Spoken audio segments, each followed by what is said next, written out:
My name is Amanda Miller. I am interviewing Peter Wysocki. Today's date is May 25th, 1999. This interview is taking place at Peter Wysocki's home. This interview is being conducted for the NC Oral History Day program. Mr. Wysocki, will you please tell me a little about yourself? Thank you, Mandy. I am a retired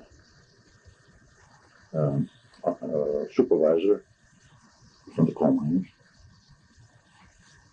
I am 80 years old and a veteran of the World War II. Thank you. How did you get involved with World War II?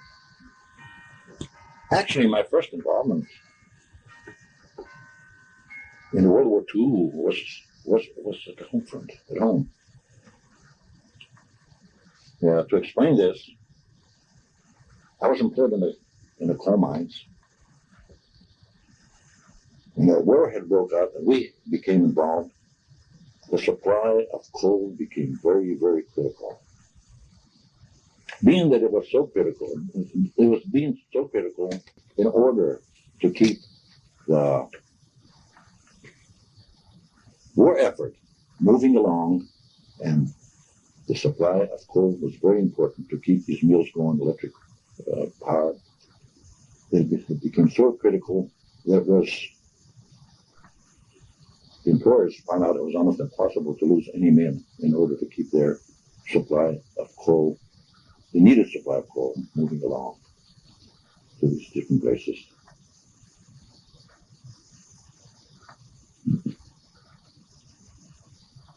When did you first learn you would be going to war?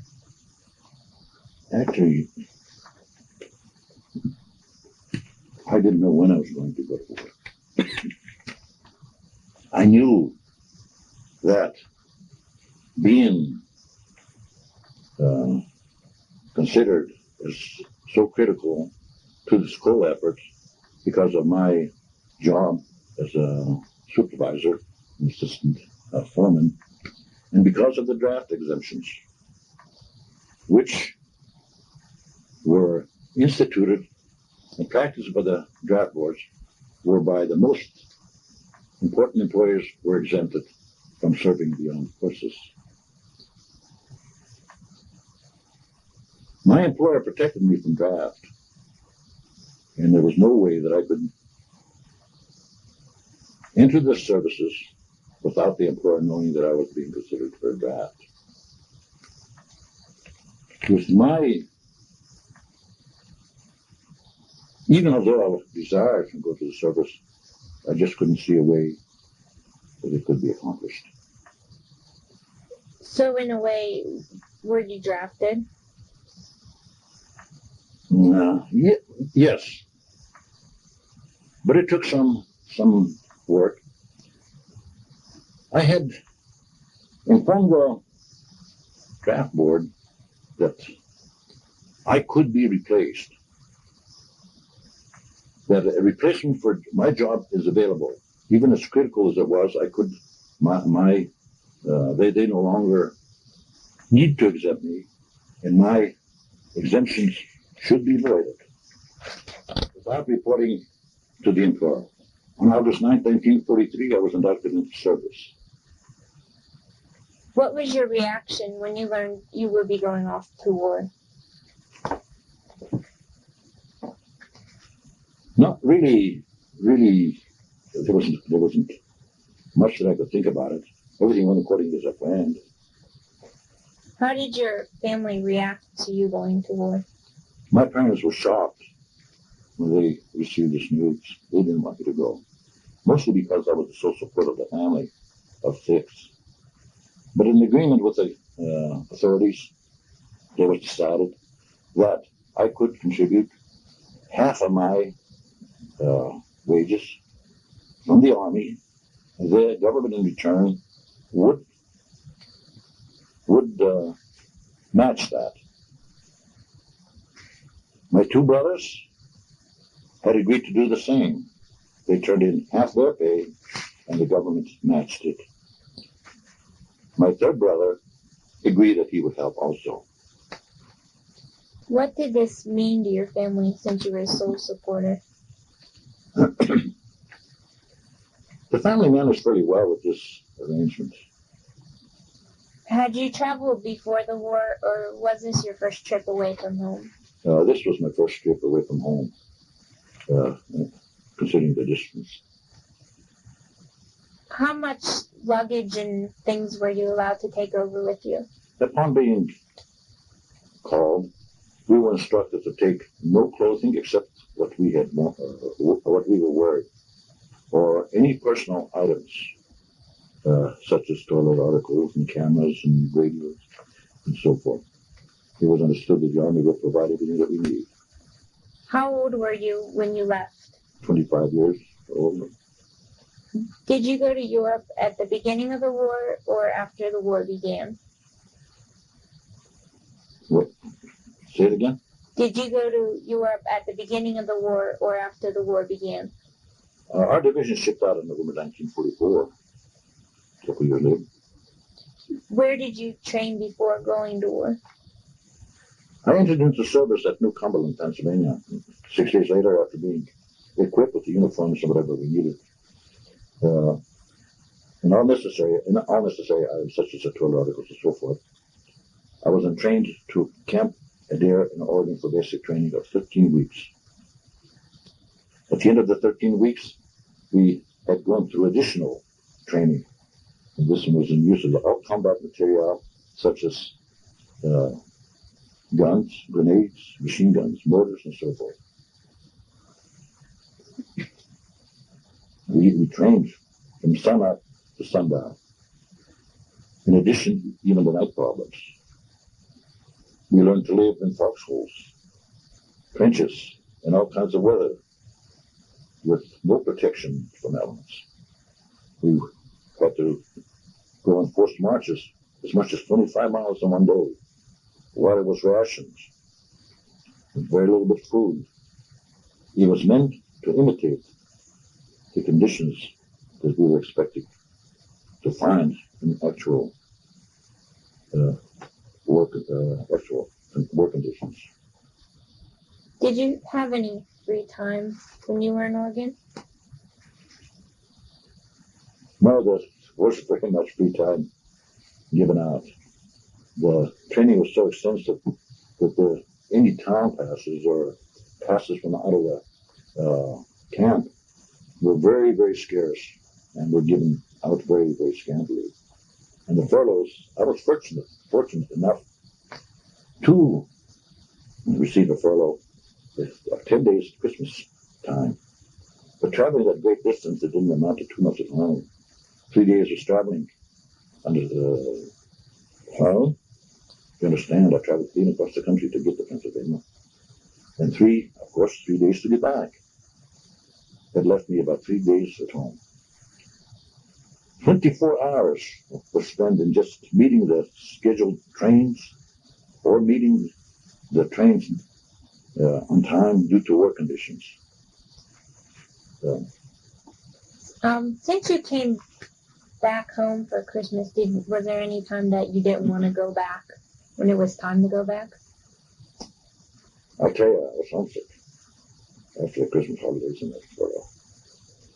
But after returning to Camp Adair, we moved out in May in troop trains to Fort Leonard Wood in Missouri for additional training and preparation for services overseas. This was the most difficult training I had in my Army career. Live ammunition was used extensively, and in many cases, especially artillery shells. I had a top official in the crew, considered to be less than the regiment. How did you get to Europe?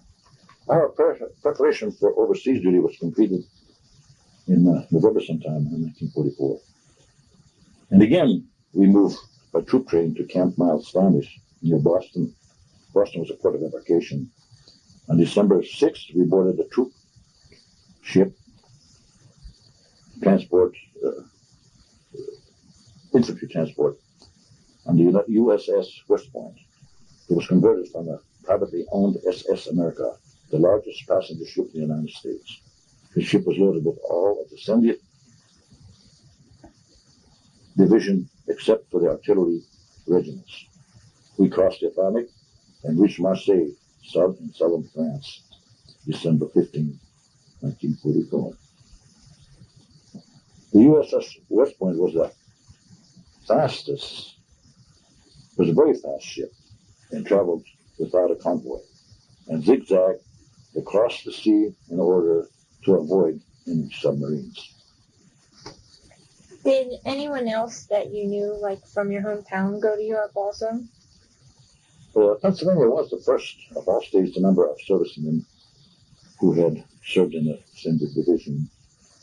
The few that I can remember who shipped with me were Mike Roebuck, Dr. Reese, who was not a doctor at that time,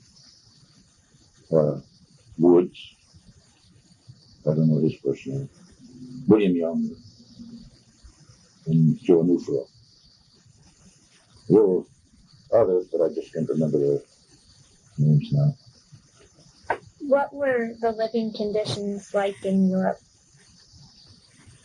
The 275th Regiment of the 70th Division, of which I was a member in Company C, spent in action 80 days of continuous war from December to March. In snow, coldest weather of the century, mud, rain, and very inclement weathers. On very few occasions, we had been able to find some maybe abandoned home or maybe a factory that we had spent maybe a few hours to dry up or rest. What was your rank? I became a corporal, non-commissioned rank in 1944, probably in October. A sergeant in December, and a staff sergeant overseas in 1945 in January. Did your rank stay where it was, or were you promoted? Because of the table of operations, which governed mostly the number of officers or men, I was given the rank called for. And in January, I became a staff sergeant due to loss or missing or wounded, and made responsible for the mortar section. What is a mortar section? A mortar section consisted of 3 squads. Each squad had a gun called mortar. It was a 60-millimeter tube gun into which a shell was dropped. An explosion took place when the shell was hit the bottom, and it propelled out large 60-millimeter size, actually a bomb, at a distance of about 1,700 yards or less. Where were you stationed, and with what division? In Europe, we were in combat only in the southeastern and central France, in the Vosges Mountains. We were in the 7th Army, and one of the divisions was the 70th Infantry, and in that division was the 275th Regiment. In the regiment, I was in the 1st Battalion, Company C, Weapons Platoon. How many men were there in your division? Approximately 15,000.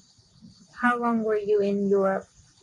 From December 44 to June 1945. Did you come home before or after the war ended? After. Was it hard to find a job when you came home? Well, no, Barnes and Tucker Company, the concern I worked for before my enlistment, saved my job for me upon my return. Did you marry soon after the war? I was married in May 4th, 1946. Do you still see the men you served with? Occasionally, especially when I attend the reunions every 2 years, and some locally. What states have you been to for these reunions? We went as far west as Oregon and Nevada And as far east as Pennsylvania, a lot of states we had visited were Missouri, Tennessee, Ohio, Kentucky, Florida.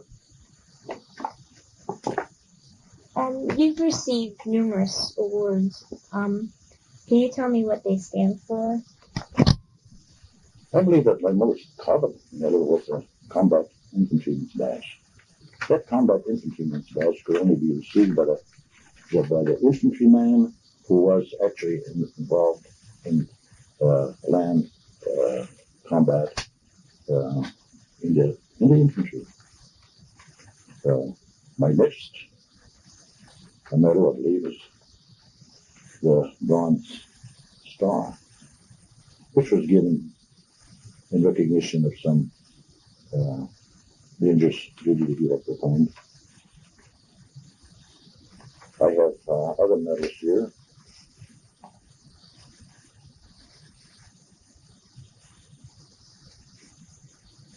One of them is a Medal of Prisoner of War, which was given to me recognizing my capture by the Germans. I have this other one, the European African Middle Eastern Campaign medal. That's for taking part in those campaigns.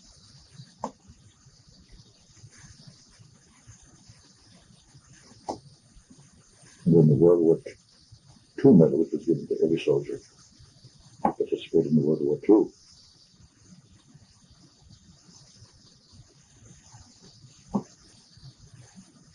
And also given recognition of the American campaign, which was involved, which recognized the fact that we were in this country during our training, and of course kept this country from being invaded. I have also the Good Conduct Medal. I have also the Expert Rifleman's Badge, and I was also given the Medal of Discharge, which shows a picture of the Eagle, and there's a lapel button. For the Medal of the Good Conduct, how does one receive that? When you mean good conduct? It was given for exemplary conduct during the war without being involved in any conduct that would scandalize the U.S. Army.